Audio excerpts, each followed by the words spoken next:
Hey, this is Daniel Dekay from Exciter, and you are watching Friday Night Vinyl on channel 33 RPM.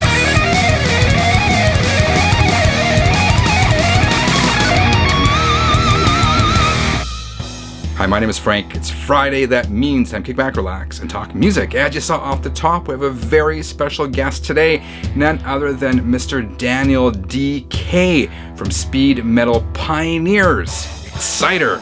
Daniel is also a host on Banger TV, and he was previously in Toronto hard rock band Diamond. Stick around for this interview because it is very good and it gets better throughout the episode.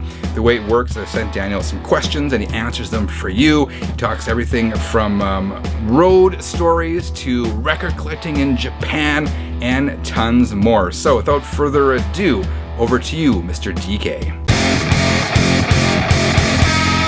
Well, sometimes life gets hectic and things get lost in the shuffle, and this video is certainly one of them. I was cleaning out my inbox in this post-apocalyptic world we're living in, and I saw an unread email from my buddy Frank, and I knew I had to answer these questions. I was out on the road when I first got them, but I'm happy I stumbled upon them because I love the channel, so let's get to it. What have I been up to? Well, it was a pretty crazy year with Exciter. A lot of shows all around the world. Hit places I've never been in my life, never dreamed that I would ever be, to be honest. Asia, South America, Europe, North America, just pretty much every corner of the globe. And had a busy year at Banger TV as well. That's the YouTube channel that I work for. You can check us out there. It's Banger TV. We do heavy metal video content. We put out 2 videos a week. So we've been pretty busy over there as well. A lot of cool series in development, a lot of new stuff kicking off. But mostly it's been a heavy year of booking shows for Exciter, which unfortunately, as of now, everything's really in limbo. It looks like that there's about 50 gigs I've got to put on the back burner that just won't be happening, it looks like, in all of 2020. So been busy, but also a little bit of a interesting and unprecedented time here in the music world. The Exciter origin story for me, joining Exciter. So it's actually pretty cool and simple. It all came together pretty organically. I saw a posting that John Ricci had exited the band, original guitar player, and the other 2 original members, Dan Beeler and Alan Johnson, were looking to go on without John, and they were looking for a guitar player, simple as that. So I messaged Al, the bass player, and said that I was interested, and next thing you know, I was in a jam space with Dan and Al running through a set of songs for our first show. It happened literally that quickly. You can hear Dan tell the story in various interviews where he says, I reached out and they just felt I was the guy, and they basically decided they didn't want to see any more audition videos or have any more meetings with anyone. They just picked me, and I'm really honored for that. And wasn't out of the blue. They knew me for a long time, family friends with Dan and his daughter. And, you know, he knows my old man for a long time, and so they knew that I just wasn't some degenerate, and I guess they thought I could play guitar half well, so I was pretty excited to get the gig, because it's been a total game changer for me, and it's been an incredible year up until now. Some of the highlights of being in the band, I mean, every day stepping out on stage and getting to play the riff to Heavy Metal Maniac, I mean, that's a pretty crazy highlight. But one of the coolest things is, you know, we go play these shows and it'll be a festival with lots of bands on it, you know, including big headline bands that I really, really look up to, dudes from the 80s and 90s and even to 2000s. They're just artists that I really, really look up to, and by all sense of the word, they are true rock stars. They are world famous. And so I'll be walking by somewhere in catering or in the hallway or by a dressing room, and I'll be really excited and want to say hi, and before I can even get out 3 words, they're like, holy shit, is that Dan Beeler from Exciter? And so it's really cool to see that all these bands that inspired me to play music were all inspired to play music by the band that I'm currently playing in. It's wild to think that Exciter influenced so many amazing bands and bands that I listen to. It's just really surreal when I walk up to someone and I tell them who I am or what band I play in, and they look at me and say, I know. Also, I will say, my first gig with Exciter was also a pretty, like, standout gig. First show ever after joining the band was this insane festival in Houston called Hell's Heroes that they do every year. And the headliners were us, Power Trip, and Razor. Not a bad way to kick off your first gig. Exciter and the impact, the legacy and the influence they've had on bands. It's hard to put into words, and I learned so much more about the reach of the actual influence the longer I play in the band and the more incredible stories I hear. I think that one of the wildest things about Exciter is how much of pioneers they were for this speed metal sound and in turn the thrash metal sound. There weren't really any other bands that sounded like that. And when you look at Exciter's influences, I mean, you can see where they pulled from, but there were no bands that really sounded the way that they did. I mean, like, they were inspired by Grand Funk and Black Sabbath and Judas Priest and Rush and AC/DC. You know, a lot of early 70s stuff that, you know, while heavy in rock and roll, I mean, it sounds nothing like what Exciter did.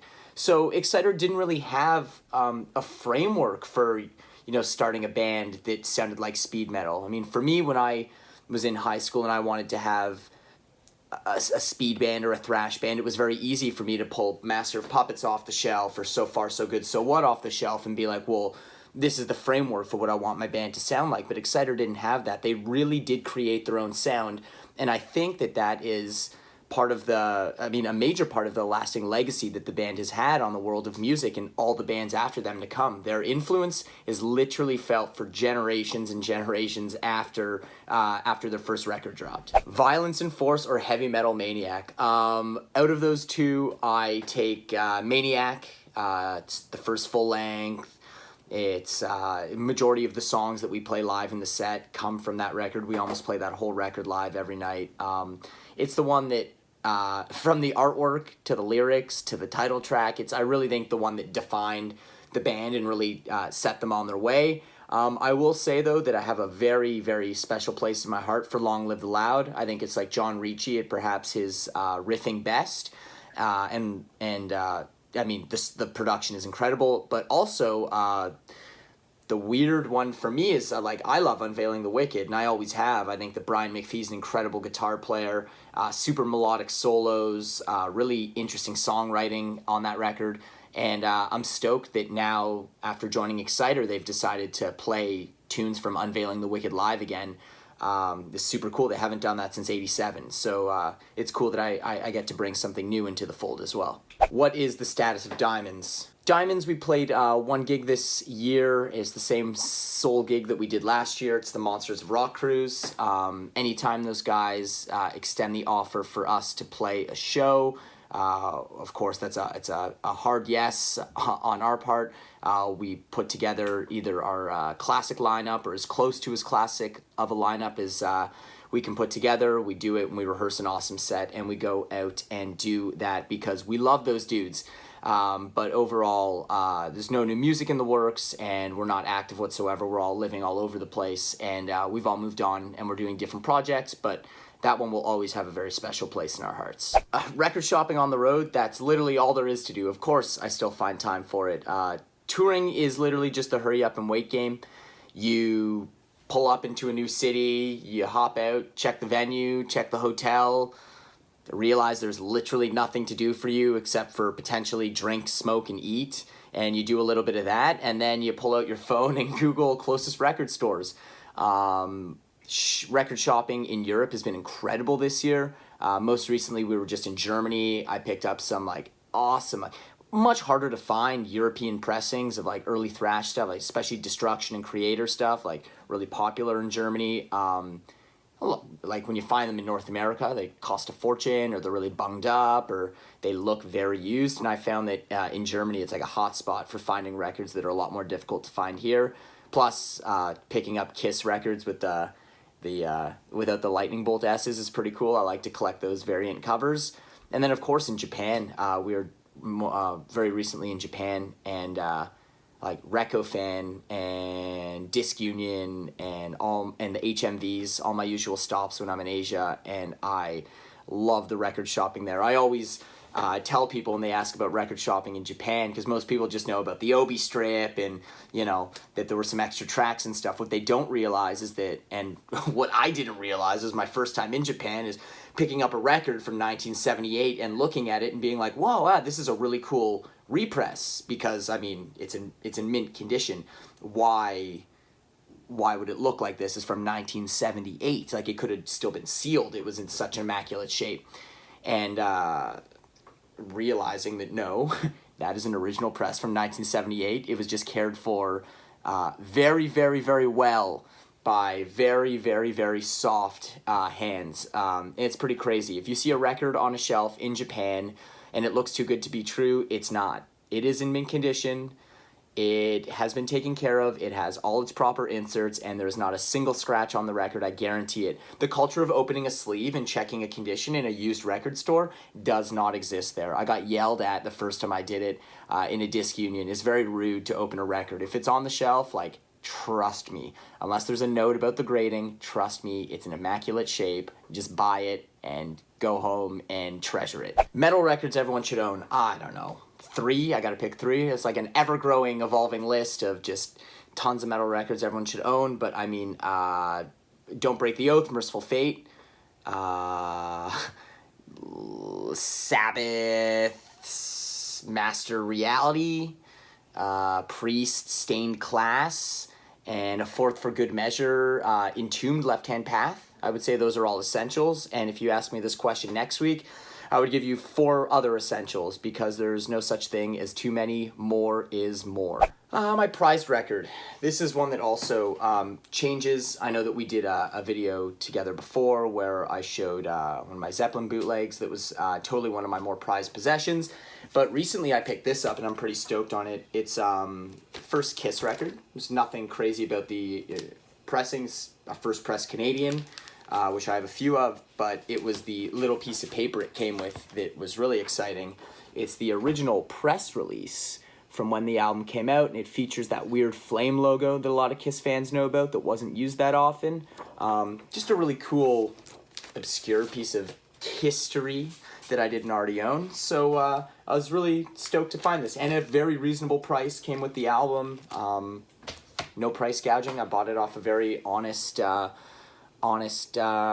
organization that runs the record shows here in Toronto, and super stoked. And it's a really clean copy. For what it's worth, it's a really clean copy too for a 70s record. It sounds awesome. What is the record? The record I wish I could get my hands on. Well, this is another one with a ever-evolving list. But I mean, it's always like the more expensive, rare stuff. And these are some that I've seen as well. There's records that are on my list that I've seen, but you mean, I just can't justify more than my month's rent on one piece of vinyl. But Forever, the OG Bathory self-titled with the Yellow Goat version, first pressing, is at the top of the list. And I guess I'll be forever chasing one of those, that first Kiss self-titled record, the one I just showed you, but the white label promo. It's very sought after. You can have a promo sticker on the outside as well that's like an off-pink kind of color. Those go for a fortune, and because Kiss fans are absolutely insane about collecting everything. And I guess that's rubbed off a little bit on me, because I would love to have one of those. Anything else to add? Just keep buying records. Keep supporting bands. Keep supporting independent record stores. And never stop crate digging, because whenever you're going through a crate and you stop and walk away, 3 records later, it was the one you were looking for. Have a great day, and Frank, thanks for the questions. Love the channel. All right, 33ers, let me know what you thought of today's episode in the comments below. Daniel, thank you so much for coming on and being a guest once again. I'd love to have you back at some point in the future. Dear 33ers, if you want to see more episodes like this, please leave a quick thumbs up. Otherwise, I hope each and every one of you has a fantastic week. Remember to check out some Exciter music. If you're not familiar with these guys, you will absolutely dig it. Otherwise, I hope each and every one of you has a fantastic week. Until next time, keep on spinning.